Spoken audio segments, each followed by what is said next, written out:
Today we're going to install a new battery on this 2017 Nissan Altima.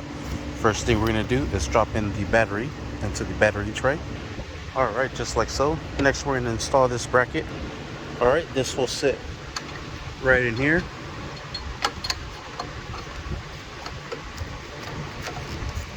Get that to get.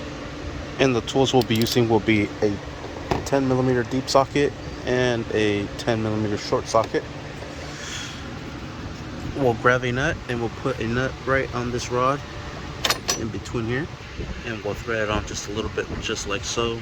This is a group size 35DL.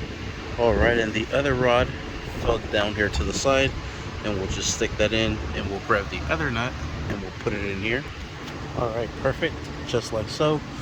We'll grab the bolt and we'll secure it. We'll just place it here.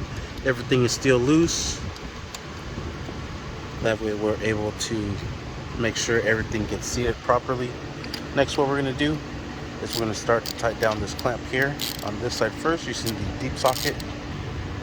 Alright, once you get this one's nice and snug, we'll snug this one down.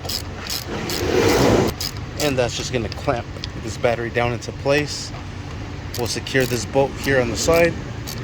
Alright, now using the short socket 10mm, we'll connect the positive terminal here and secure it down. Make sure it's nice and snug.